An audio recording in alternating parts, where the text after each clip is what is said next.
اب کچھ current affairs پہ بھی بات چیت کریں. آج کل بڑی لوڈ شیڈنگ ہو رہی ہے دیہاتوں میں. لوگ کہہ رہے ہیں 18 گھنٹے لائٹ نہیں آتی. لاہور میں 10 گھنٹے کی لوڈ شیڈنگ ہے اور لائٹ فلکچویٹ کرتی رہتی ہے. میں تو رات سو ہی نہیں سکا.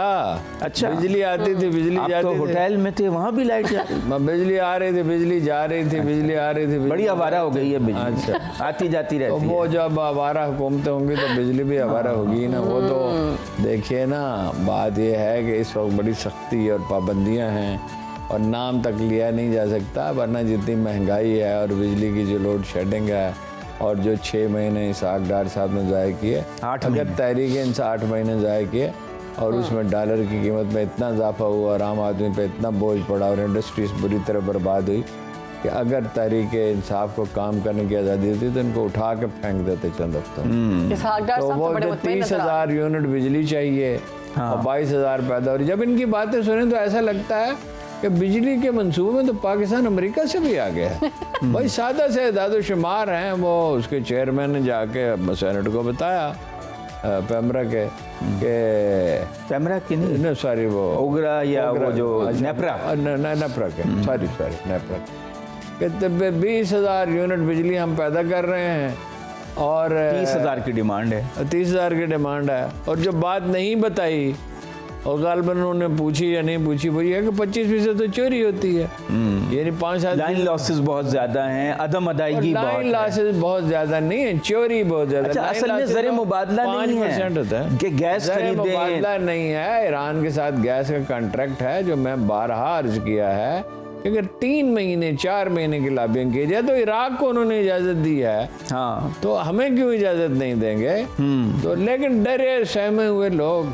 اور یہ ہے کہ دیکھیں نا, اسے زراعت متاثر ہو رہی ہے, اسے انڈسٹری بہت بری طرح متاثر ہو رہی ہے, اور ٹیکسٹائل انڈسٹری کا تو یہ عالم ہے کہ مشینیں لوہے کے بھاؤ بک رہی ہیں. یہ تو کہتے تھے کہ پچھلی حکومت نالائق ہے, نہ تجربے کار تھی, اب یہ تو لائق ہیں. تو یہ لوڈ شیڈنگ جانے والے نالائق ہوتے ہیں اور آنے والے لائق ہوتے ہیں. جب یہ چلے جائیں گے, پرسوں وہ کہہ رہے تھے آپ نے, وزیر اعظم سے فرما رہے تھے آپ نے یہ 14-15 مہینے میں کوئی سکینڈل سنا, کوئی کرپشن کا واقعہ ہوا؟ تو میں نے کہا اگر میں وہاں ہوتا پریس کانفرنس میں ان سے کہتا وہ کرپشن کے واقعہ تو آپ کے جانے کے بعد منظر عام پہ آئیں گے نا, جب ہوتے ہیں تو کوئی نہیں آتے. اچھا ہارون صاحب, اب مسئلہ یہ ہے کہ اتنی لوڈ شیڈنگ ہے, انڈسٹری بند ہے. جنرل ضیاء الحق کہنے لگے کہ آپ ایک پرچم میں کام کرو, اس کی سرکولیشن کتنی ہے؟ میں نے کہا سرکار سنسر لگا کے آپ سرکولیشن پوچھ رہے ہیں, ذرا سنسر اٹھائیں تو پھر آپ کو بتائیں سرکولیشن. تو اب یہ آپ کا خیال ہے کہ میڈیا پہ کھلی آزادی ہو تو پتہ چلے گا. آزادی ہو ٹھیک ہے, میڈیا کے بھی اس میں غلطی ہے. میڈیا نے بھی جب آزادی ملی اس کو مس یوز کیا, لیکن آزادی ہو, ذمہ داری کے ساتھ کام کریں تو حقائق سامنے ہے.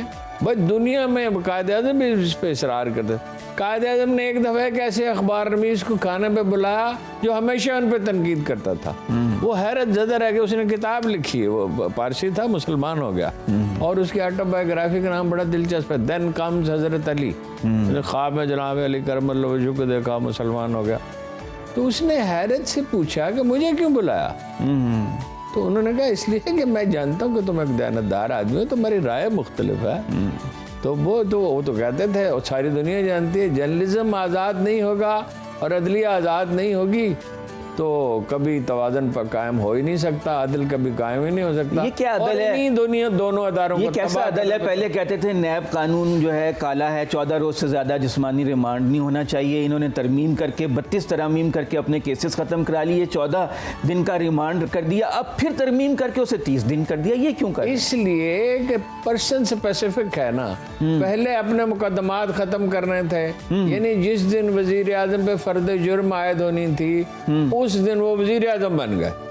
شہباز شریف, رانا ثناء اللہ کے کیس میں فرد جرم ہی نہیں عائد ہو سکی, اور یہ جھوٹا کیس تھا. وہ کہتے ہیں جھوٹا کیس تھا. وہ جھوٹا کیس کیسے تھا؟ وہ اے این ایف کے سربراہ, اے این ایف کی تو ریکارڈ ہے 95% کیسز میں سزا ہوئی ہے. یہ کیسے جھوٹا تھا؟ جھوٹا اگر تھا تو عدالت میں ثابت کرتے نا. تو ہم نہیں جانتے جھوٹا تھا. لیکن ہارون صاحب, جو تحریک انصاف ہے وہ تو مسلسل پسپا ہو رہی ہے. آپ دیکھیں گلگت بلتستان میں بھی ان کے وزیر اعلیٰ فارغ ہو گئے. پسپائے اس کی بحالی کا آغاز ہو گیا ہے 5 جنوبی اضلاع میں. اور قبائلی علاقے میں ہر روز جھنڈے لگ رہے ہیں، اس کا وہ کچھ نہیں کر سکے، اور کل یہ کیا ہے کہ اس کے ہیڈ کوارٹر پہ ایک بہت بڑا جھنڈا لگایا تھا، وہ اتار کے لے پولیس گئے والے اتار کے لے گئے۔ دیکھیے میں ہمیشہ عرض کرتا ہوں، خوف ایک ایسا ہتھیار ہے جو بہت احتیاط سے استعمال کرنا چاہیے۔ خوف تعدیر قائم نہیں رہتا، جب وہ ٹوٹنا شروع ہوتا ہے تو پھر رد عمل ہوتا ہے۔ تو اب گلگت بلتستان میں کیا ہوگا؟ ان کے وزیر اعلیٰ تو نااہل قرار پا وہی گئے۔ ہوگا جو آزاد کشمیر میں ہوا تھا، اس لیے کہ بھائی روزانہ سماعت کے 5 سال کسی کو پتہ ہی نہیں چلا کہ ڈگری جعلی ہے، ہاں، اور پھر جب فیصلہ کرنے کا وقت آیا تو وہ 3 سال میں شہباز شریف پہ فرد جرم عائد نہیں ہو سکی، رانا ثناء اللہ پہ نہیں ہو سکی، وہ روزانہ سماعت کر کے 14 دن میں فیصلہ ہو گیا۔ لیکن یہ تو اچھی بات ہے نا، عدلیہ سمارٹ ہو گئی، ایفیشنٹ ہو گئی۔ عدلیہ جو ہے کہ ملک کے ایک کونے میں خاص کیس میں ہی سمارٹ ہوئی نا، عدلیہ کو سمارٹ۔ سپریم کورٹ کا بھی تو ایک فیصلہ تھا 14 مئی کو الیکشن کراؤ پنجاب میں۔ نہیں، سپریم کورٹ کا فیصلہ تو اٹھا کے ڈسٹ بن میں پھینک دیا۔ تو یہ ہے سپریم اور کورٹ کی میں آپ کو بتا چکا ہوں، اس کی تردید نہیں کر سکتا کوئی، کہ جج حضرات کہہ چکے ہیں چیف جسٹس سے کہ ہم تھک چکے ہیں۔ بھائی 1 لاکھ کا مجمع کھڑا یا 10,000 کا مجمع کھڑا ججوں کو گالیاں دے رہا ہے اور انہیں جانبدار ثابت کر رہا ہے، تو عدلیہ کیا؟ 2 ادارے ہوتے ہیں جو حکومت کی مدد کر سکتے ہیں، عدلیہ تو خیر سب سے اہم تو عدلیہ ہے، اور میڈیا ہے۔ میڈیا کو بھی آپ نے کرش کر دیا، اور اب سوشل میڈیا پہ کریک ڈاؤن ہونے والا ہے، اور عدلیہ کو آپ نے ڈسکریڈٹ کرنے کے لیے ایسی مہم چلائی کہ جمہوریت کی، آئینی جمہوریت کی 200-250 سالہ تاریخ میں اس کی کوئی دوسری مثال نہیں۔ اچھا ہارون صاحب، یہ باتیں تو ہم کرتے ہی رہتے ہیں، سیاست کی نیگیٹو باتیں، لیکن آج ایک بڑے آدمی کا یوم شہادت ہے، وہ ہے کرنل شیر خان، جو کارگل کی جنگ کے ہیرو تھے اور نشان حیدر ان کو ملا۔ کچھ آپ ان کے بارے میں آج بتائیے تاکہ ہمارے سامعین کو جو ہے وہ آگاہی ہو۔ کرنل شیر خان کا، میں جب ان کی شہادت کا واقعہ ہوا تو میں ان کے گھر گیا، میں نے ان پہ ایک آرٹیکل لکھا، ان کے والد گرامی سے ملا۔